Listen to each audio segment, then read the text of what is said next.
Have you ever wondered what makes a story truly timeless? Is it the grand spectacle, the heart-wrenching tragedy, or a love so powerful it defies even death? Today, we're diving deep into one of the most iconic films ever made, a story that has captured hearts for decades, James Cameron's Titanic. So grab your tissues and let's set sail on this unforgettable journey.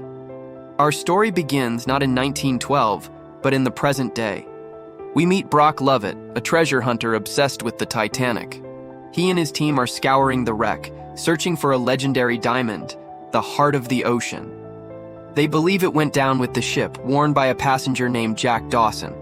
But when they recover a safe they think holds the jewel, they find something else entirely. A beautifully preserved drawing of a young woman, wearing only the heart of the ocean. The drawing is broadcast on the news, and across the country, a 100-year-old woman sees it. Her name is Rose Calvert. She picks up the phone and makes a call that will change everything. She declares, "I was the girl in the picture." Intrigued, Lovett flies her out to his research vessel. There, surrounded by the ghosts of her past brought up from the deep, old Rose begins to tell her story. A story no one has ever heard. We're transported back to 1912 to the bustling port of Southampton, England. The RMS Titanic, the ship of dreams, is preparing for its maiden voyage. It's a symbol of human achievement, declared unsinkable. We see a world sharply divided by class. In first class, we meet a 17-year-old Rose DeWitt Bukater, looking elegant but feeling trapped. She's with her domineering mother, Ruth, and her insufferably arrogant fiancé, Cal Hockley. This voyage is her family's last-ditch effort to secure their financial future by marrying her into Cal's immense wealth. Rose feels like she's standing on the edge of a scream, her life already mapped out for her in a golden cage. Meanwhile, in a smoky pub nearby, a different world is unfolding. A young, penniless artist named Jack Dawson is playing a fateful game of poker. With a lucky hand, he wins 2 third-class tickets for the Titanic, for himself and his friend Fabrizio. For Jack, these tickets aren't just passage to America, they're a ticket to freedom, to a new life full of promise. He and Fabrizio race through the crowds, making it onto the ship just moments before it departs. As the grand vessel pulls away from the shore, Jack stands at the prow screaming, "I'm the king of the world!" It's a cry of pure, unadulterated joy and possibility. The first few days at sea highlight the stark contrast between Rose's world and Jack's. Rose endures stuffy, pretentious dinners where people talk about money and status. She's suffocating. Jack, down in steerage, experiences a world bursting with life, music, and genuine connection. He spends his days sketching the diverse faces on the ship, capturing life as he sees it, with honesty and passion. One fateful evening, overwhelmed by despair, Rose runs to the stern of the ship. Contemplating the unthinkable, she climbs over the railing, staring down into the dark, churning water below. But she's not alone. Jack, out for a smoke, sees her. He doesn't judge or panic. He just talks to her, gently, calmly. He tells her about how cold the water is, about how it hits you like 1,000 knives stabbing you all over. He makes her think, makes her hesitate.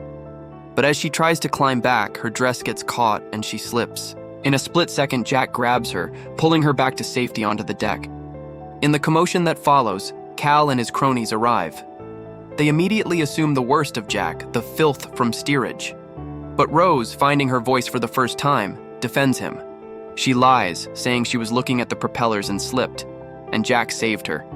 As a reward, Cal begrudgingly invites Jack to join them for dinner in the first-class dining room the next night.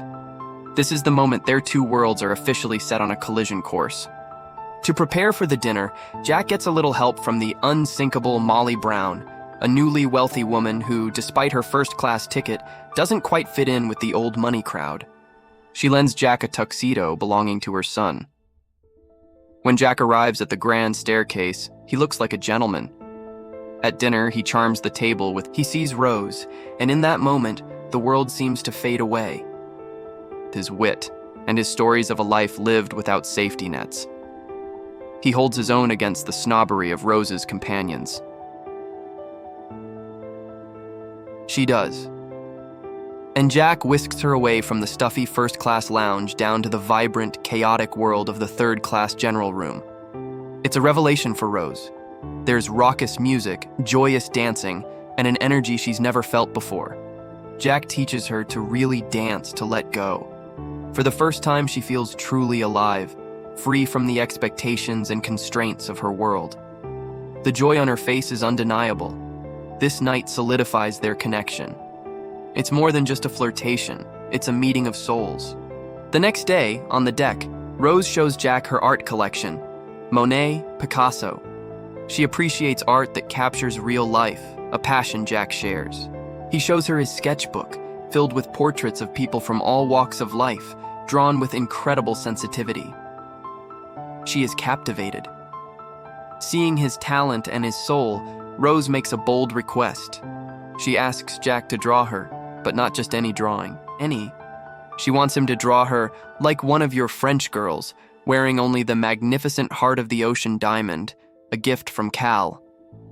In her luxurious suite, Rose disrobes, and Jack begins to draw. It's a moment of incredible intimacy and trust, not of lust, but of art and vulnerability. It's an act of defiance against the life she's supposed to live.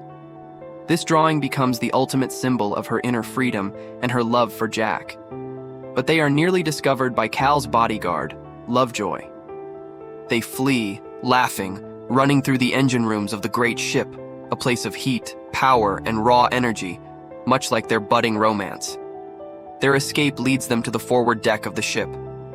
In one of cinema's most iconic scenes, Jack takes Rose to the very bow. He tells her to close her eyes and hold out her arms. As she opens them, she's met with the breathtaking view of the endless ocean and the sunset. "I'm flying, Jack!" she cries. In this moment, she's not just flying over the Atlantic.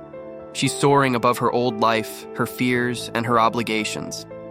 They share their first true kiss, a passionate and inevitable culmination of their connection. They have found in each other a freedom they never knew was possible. But their perfect moment is shattered. Cal, consumed by jealousy, has discovered the drawing and a taunting note from Rose. When they return to her suite, Cal's fury explodes. He flips a table and becomes menacing, showing his true colors. He makes it clear that he owns her. Later, Rose's mother reinforces this, coldly explaining that their family's survival depends on this marriage. Rose is once again trapped. At breakfast the next morning, she tells Jack she can't see him anymore. She chooses duty over love. But Rose cannot deny her heart. That afternoon, as the ship's officers ignore warnings of icebergs ahead, Rose finds Jack on the deck. She's changed her mind. "I'm going with you," she tells him. His choice is her choice. They know their love will be a struggle, but they are ready to face it together. But fate has other plans. That very night, April 14th, 1912, the lookouts spot it, an iceberg, dead ahead. Despite frantic efforts to turn the colossal ship, it's too late. The Titanic scrapes along the side of the massive block of ice, tearing a series of holes below the waterline. At first, the impact seems minor, but the ship's designer, Thomas Andrews, delivers the grim prognosis to the captain. The damage is fatal. The unsinkable ship will, in fact, sink. He gives it 2 hours at most. As chaos begins to mount, Cal enacts a cruel plan. He has his bodyguard, Lovejoy, slip the Heart of the Ocean into Jack's coat pocket and then accuses him of theft. Cal's manipulation is complete. He gets Rose onto a lifeboat, telling her he has an arrangement that will save himself and Jack. But as the lifeboat is lowered, Rose understands Cal's treachery. She can't leave Jack. In a breathtaking act of love and defiance, she leaps from the lifeboat back onto the sinking ship. Reunited, they race against time to free Jack. With the lower decks rapidly flooding, Rose finds an axe and, with a few terrifying swings, breaks Jack's handcuffs. Now they must fight for survival together. They navigate the rising waters, the panicked crowds, and the increasingly steep decks. They witness acts of both cowardice and incredible heroism, musicians playing until the very end, the captain going down with his ship. The ship's final moments are terrifying. The stern rises hundreds of feet into the air, and our lovers cling to the railing at the very top, the same spot where they first met. The ship breaks in two, and in a final deafening groan, the Titanic plunges into the icy Atlantic. Jack and Rose are thrown into the freezing water. Amidst the chaos, Jack finds a piece of wooden debris, a door panel. He helps Rose climb onto it, saving her from the deadly cold of the water. But there's only room for one. Jack stays in the water, holding onto the panel and onto Rose. His body succumbing to the cold, Jack makes Rose promise him something. "You're going to die an old lady warm in her bed," he says.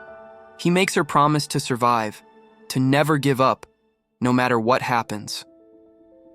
With his last breath, he tells her that winning that ticket was the best thing that ever happened to him, because it brought him to her. And then, he's gone, sinking into the dark abyss. Heartbroken but galvanized by her promise, Rose finds the strength to survive. When a lifeboat returns, she finds a whistle and blows with all her might, ensuring her rescue. Back in the present, old Rose finishes her story. The treasure hunters are silent, profoundly moved. They haven't found their diamond, but they found a story of love, loss, and survival that is far more valuable. That night, alone on the deck of the research vessel, Rose walks to the railing. We see that she had the heart of the ocean all along. She has kept it, and her promise, for 84 years. She lets the diamond drop into the ocean, a final goodbye to Jack, returning it to the depths where he rests. In the final scene, we see Rose's bedside table, filled with photographs of a life fully lived. She went horseback riding, learned to fly a plane, had a family. She did everything she and Jack talked about. She kept her promise. As the camera pans over the photos, we are taken back one last time to the Titanic, not as a wreck, but as the magnificent ship it once was. A young Rose walks up the grand staircase where Jack is waiting for her. They are surrounded by all those who perished that night, smiling and applauding. They kiss, united for eternity. A love that was tragically cut short in life is finally fulfilled in a place beyond time. And that is the enduring power of Titanic. It's a story that reminds us that even in the face of immense tragedy, the human spirit and the power of love can truly make life count. Thank you for joining me on this journey today. If you enjoyed this video, please give it a like, and don't forget to subscribe for more deep dives into your favorite films. See you next time.